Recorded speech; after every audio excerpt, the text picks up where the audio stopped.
Hey yo, what up, fans of the sport? It's Lamech here at selahsportsTV. Um, about to get right to it, but first, before we get started, why don't you go ahead and get that like button in the clinch, and then hit it with a couple headbutts for me. Then you can go ahead and hit that subscribe button too, right? And bang that bell for notifications, so when I come on, you can just come on and check out what we got going on over here. Hit the like button. Man, uh, the NBA. Let's start with the NBA. The NBA is shaping up to be very, very interesting, and I like it. It's showing us that it's not all about names.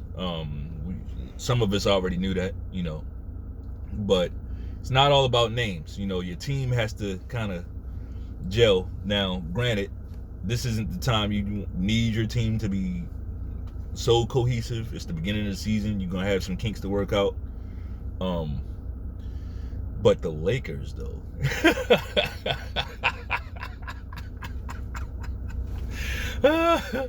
man, the Lakers, they just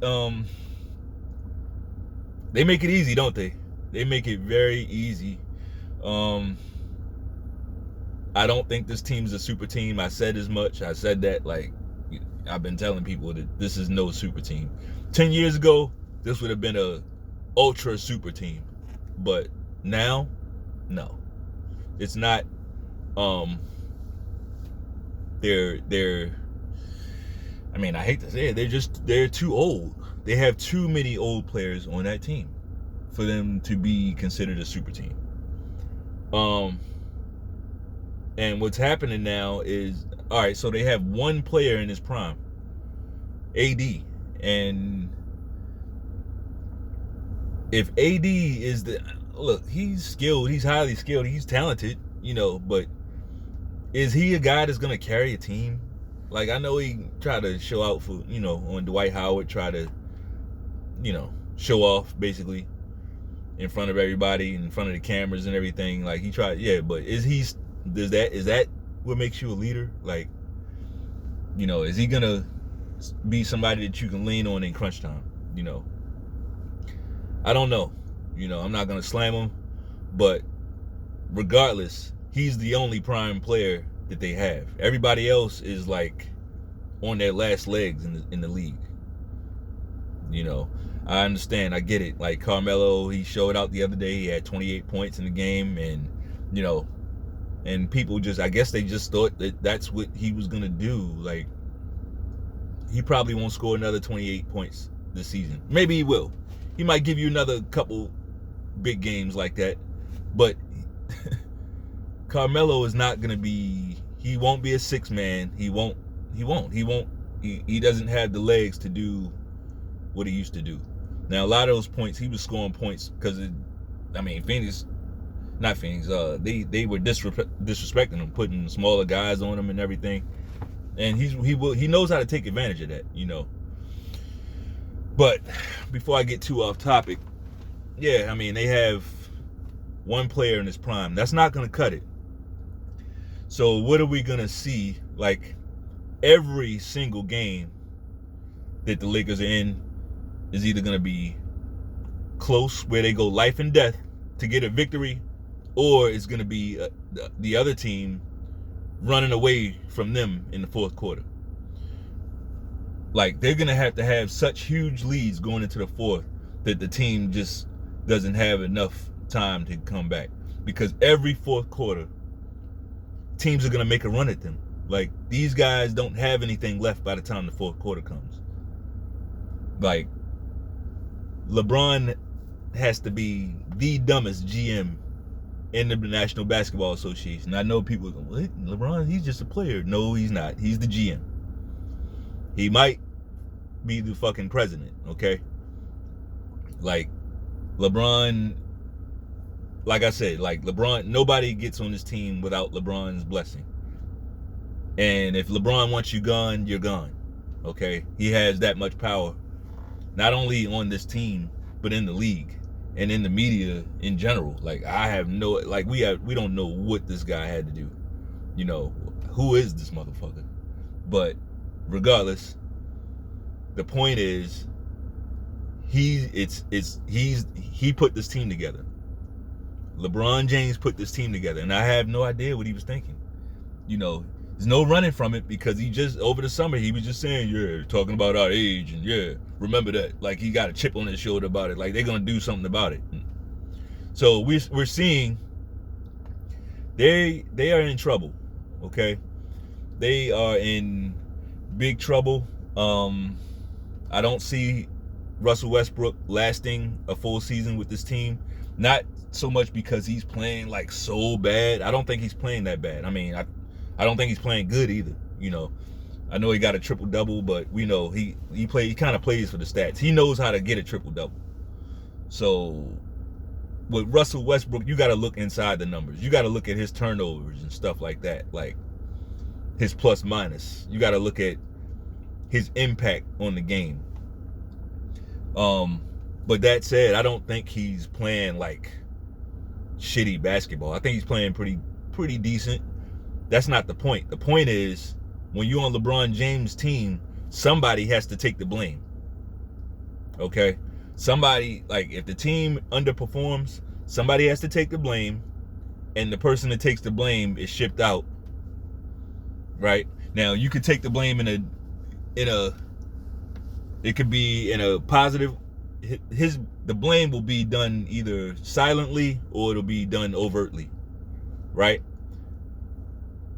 When LeBron first got to the Lakers, and he's playing with these kids, Brandon Ingram and Lonzo Ball and, Josh Hart, all these guys, they were kind of thrown under the bus by LeBron. Like, he did not mix with those young guys. He didn't treat them well at all. And he's basically out in the open saying, hey, what's going on with the trades? Wait. Like, he's basically letting these guys know that he's trying to get them out of there. Okay? That's the ugly side of it. But let's look at what he did to his friends. I mean, D Wade is like, everybody, they're like friends, right? And when LeBron got him in Cleveland, you saw, I mean, it wasn't nasty. He got him back to Miami, but he got him the fuck out of there. That's basically that's the blame game that this guy plays, okay? So fast forward to today, I think that's going to be Russell Westbrook, okay? It's usually, for whatever reason, it's usually a point guard. LeBron has issues with point guards because I guess in his mind, they're playing his position. He can only play one system, okay? So if you know a little bit of basketball, it makes perfect sense. He can't play without the basketball. So a point guard is going to be kind of his natural nemesis. He doesn't want those types of guys on the team. He wants to be the sole creator on every team that he's on, okay? The problem is, this is year 19 for him, okay? LeBron did not play last night. So, and that'll be a common theme as well. Like, there'll be games where LeBron doesn't play, quite a few. He will manage his minutes this season, I believe.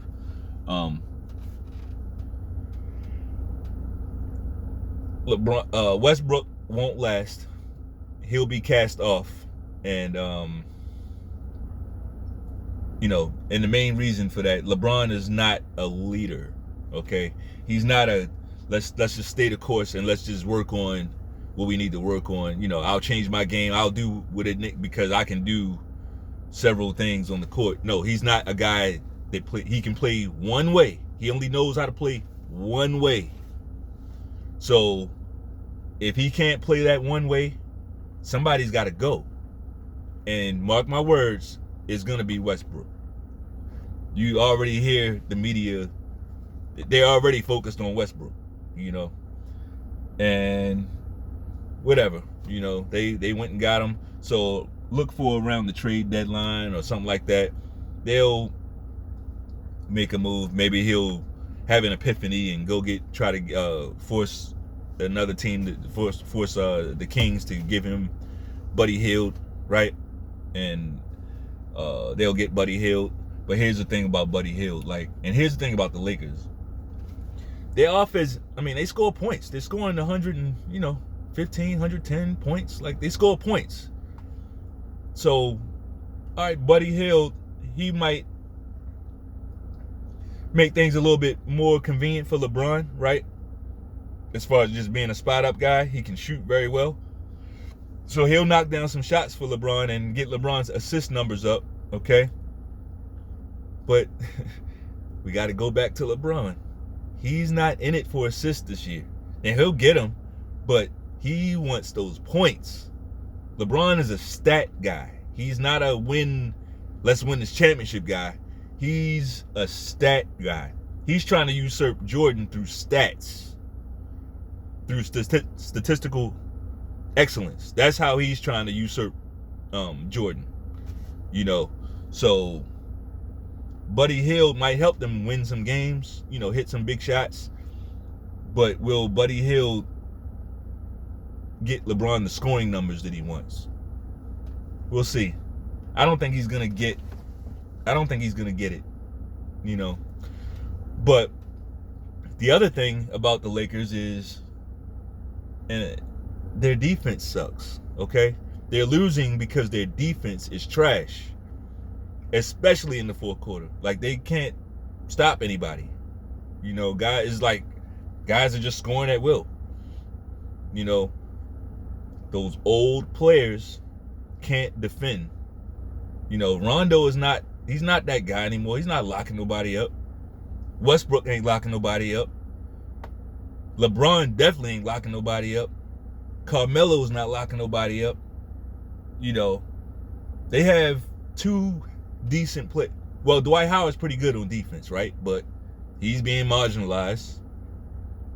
And AD is, when he wants to play D, he's good on defense. But that one player, that's not enough. Especially when he's not AD is not a Tim Duncan on defense. Like, you can't just put him on a guy and expect him to, be a defensive presence every night. Like, he might bring it some nights, and some nights he won't. He's not a Kevin Garnett. That's not him. He's not that guy. He's just not a dog, period. So this is gonna be, and I keep saying, this is comedic gold. You gotta appreciate this, okay? And if that doesn't work, here's the thing: there will be some mid-season trades, and Westbrook will be one of them. Westbrook will be, because you already see it's already being made clear that that's what they're looking at. Okay, he'll take the blame. They'll get him out of there. They'll get someone else in there. And if this person can't come in and save the franchise, like, just start locking people down, hitting big shots, doing everything that the Lakers need. They have several issues. And if these players that they go get can't instantly turn things around, what you're looking at is LeBron will seek out and attain some form of injury, some form of season-ending injury, right? Watch what happens. He will not sit there ride the ship while it sinks and miss the playoffs. That's something he won't do. He'll let AD go through that. He'll do that. He's done it before. If the team is going nowhere, LeBron will not be on that. You won't see him on that. He'll shut it down, and you'll see him again next season. In year 20. Just appreciate it, because the shit is hilarious. Okay. Brooklyn Nets. I did not, and I said this, I was saying this on my social media. I wasn't on YouTube at the time, but I didn't like the Kyrie. I didn't like not Kyrie. I didn't like the James Harden trade. I did not like that trade. I didn't think they needed that trade. Even now, even though Kyrie isn't there, I thought they would have been better with the players they had, rather than James Harden. Like, he's a ball stopper. He's not in shape. Like, I never liked this game. I never liked James Harden's game. Though you gotta acknowledge it, his effectiveness, especially when he's going to the hole, and anytime he does that, he gets a call, and he goes to the line. Well, they're not doing that. You know, the NBA is trying to bring back bully ball, and he doesn't have the body for that. See, now you gotta be an athlete again. You know, all that soft shit that he was doing. You know, pity pat, pit, step back, like getting foul calls, and that's not working. And when you are not a real athlete, or I shouldn't say a real athlete. Obviously, the guys in the NBA, he's a real athlete. Okay. Let me correct that. You know, James Harden is a real athlete, but he's not. He just doesn't seem to. He doesn't seem to invest in his body. You know, in his athleticism. He doesn't use his athleticism. He doesn't. That's not something that he really depends on, and that's the biggest difference with these players of today. They don't really rely on athleticism. You know, it's more. It almost looks like everybody's on skates. It's like a free flowing. Everybody just gliding to the hoop, and you know, it's no banging. And they're bringing that back. I thought they were doing it for Zion Williamson, but he can't put the fork down. So, you know, we'll see. Did not like the James Harden trade. I don't know. I don't see them as a super team. I don't think they're constructed that well. I think, I mean, Durant is Durant. Durant, man, what can you say? The guy's playing ball. I mean, he's going to do his job. But as far as that team, I don't think he has the type of game that can lift them. He needs a ball handler. You know, he needs a ball handler and a shot maker. You know, James Harden is playing like shit now. Maybe he'll get it together. You know, maybe he will. You know, the guy's a great player. You know, so we'll see. We'll see about that. But I don't know. Something I was just thinking about, man. I know I'm kind of jumping around, but like, did you see like Westbrook like getting pissed off because the guy stole the ball and made a dunk at the end of the game? Like, that's part of basketball, right? The clock was still running. That means there was time left on the clock.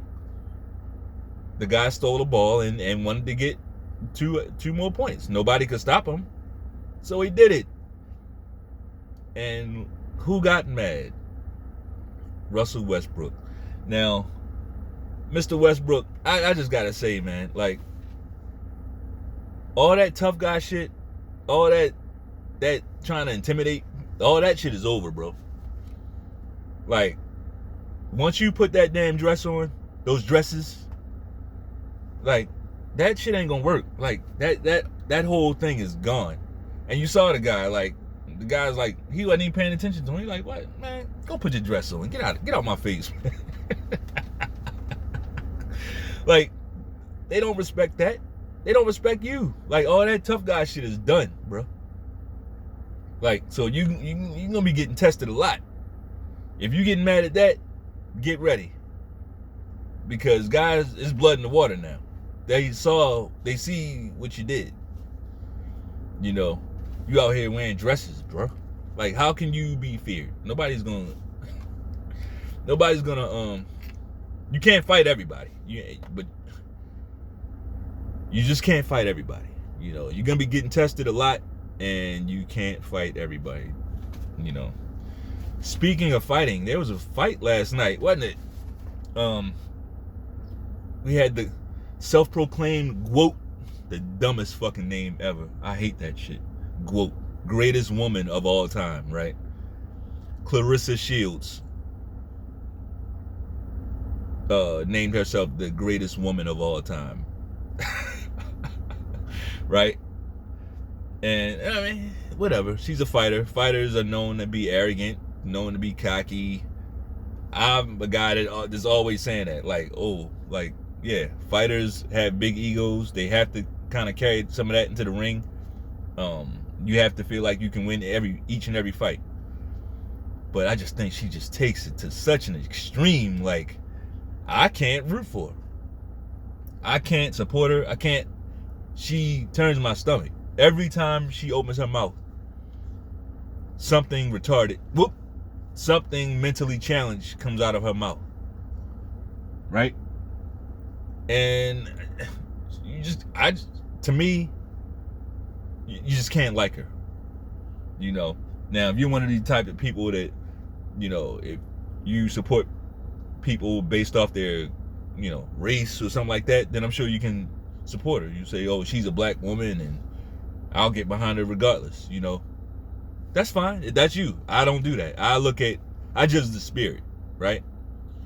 I judge people by the spirit. If your spirit is disgusting and nasty and ugly, and every time you say something, it's like negative, you don't never have anything good to say, you're never genuinely happy, you're not a happy person, you're a miserable person. Well, I'm not gonna respect that, I'm not gonna throw my energy around behind that, so I'm bringing this up to say that, Clarissa Shields lost last night in a tough MMA fight.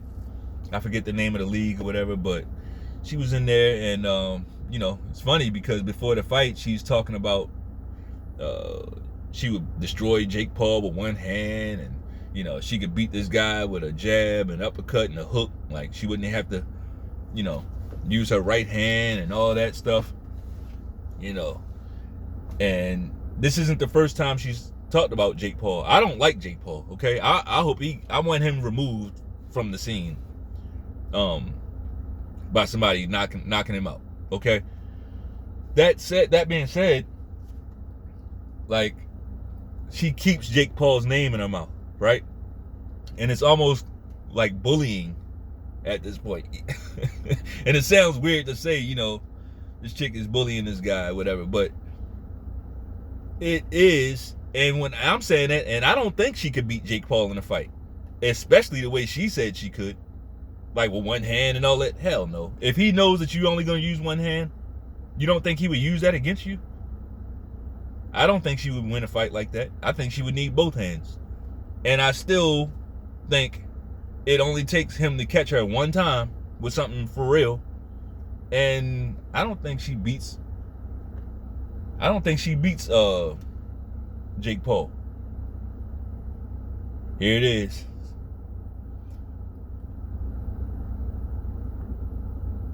Always somebody out, right? But yeah, I don't think she beats a Jake Paul. Okay? But she thinks she can. Here's why it's bullying. Because she thinks that she can beat Jake Paul. And I'm just like, all right, you think you can beat Jake Paul? You've told us this several times. So why do you keep saying it? Like, why you keep talking about this guy that's what makes it bullying. It's like, if it's somebody that I know I can beat,